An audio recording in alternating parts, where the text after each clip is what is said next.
Festival Piauí de Jornalismo. Quando a imprensa se torna o adversário. I didn't study journalism, not at all. I went towards the sciences and studied good solid science, good solid things, and then I left it and went and did what I wanted to do. I was always interested in it because I'm Lebanese. I grew up in a house where I knew what the news was because, Lebanon had suffered so many things, the civil war, I'd hear the stories. We would go to Lebanon during the war, and I knew that there was more to what I was reading in the newspapers because I'd lived it. That wasn't my grandmother's Lebanon. It was part of it, but it wasn't all of it. And that was what made me want to tell stories and to see some of the other things that were happening around, to zoom out, always zoom out, try and get the bigger picture. And the other thing about the Middle East is that it doesn't, what happens is it doesn't happen in a vacuum. You have, of course, the foreign influence, and the foreign players and what the foreigners want as well. You have a Europe that speaks about human rights and democracy, but is quite happy with some of the dictators of the Middle East as long as they keep a lid on things. So, the hypocrisy in Western policy also plays a key role in some of these counter-revolutionary measures because it gives these dictators the cover that they need to repress their own people. Como você identifica o que é notícia em ambiente onde guerra e morte são comuns? Em algum ponto, talvez isso deixe de ser notícia. Yeah, it's a very real risk, and it's a very great frustration of many journalists, and this tends to happen in conflicts which go on for a long time, like the Iraq War, which I also covered parts of.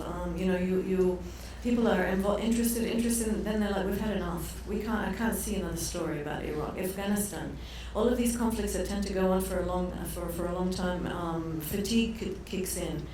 And even though something is still newsworthy, even though something is still important, it's hard to get people engaged. And this is something that we as journalists in the field are frustrated by, and that editors also respond to. And they're like, well, I'm sorry, okay, you have an important story, but it's enough. So it's a huge frustration because we know it's happening, we know it's important, and we can't get interest. Quais são suas maiores motivações para continuar cobrindo guerras como jornalista? The fact that I feel that many of these places are misunderstood. Like the Middle East, for example, is also often flattened out into like one thing. It's one continent, you're all the same. You don't have your own histories, you don't have your own cultures, you don't have your own cuisines, you don't have things that are different.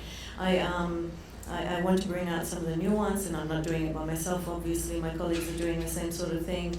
The nuance and the context, and let people speak for themselves. I can't stand the phrase that some journalists use when they say they're a voice for the voiceless. I'm like, will you shut up and just listen? People have voices, they're speaking. Nobody's voiceless. Just let them speak. I want to let them speak, and then I want to verify what they say because just because they say it doesn't mean it's true. So that's my motivation. Estudante da Unesp que faz uma pergunta sobre sua segurança. Ela já se sentiu ameaçada e se por conta dessa eventual ameaça, das ameaças, da dificuldade, já pensou em desistir do jornalismo? Never. No, I can't. I can't give up. But having said that, I'm not an adrenaline junkie. I'm not looking for a thrill. I have a very close family. I know what I put them through. So I don't take those decisions lightly. I'm careful with my security.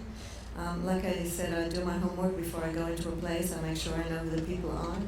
But you can do all the homework in the world, and something falls out of the sky and explodes, and you're just like everybody else who was in that vicinity. And that is certainly a threat.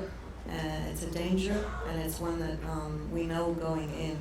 And the difference between us and the people who live there is that we have the privilege of being able to leave. And that is a privilege that I always remember.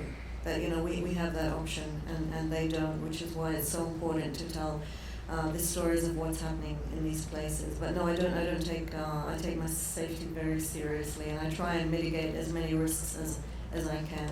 Qual o preço que você paga pessoalmente por ter escolhido uma vida tão intensa e perigosa? It is a privilege to tell people's stories. Especially when it's hard.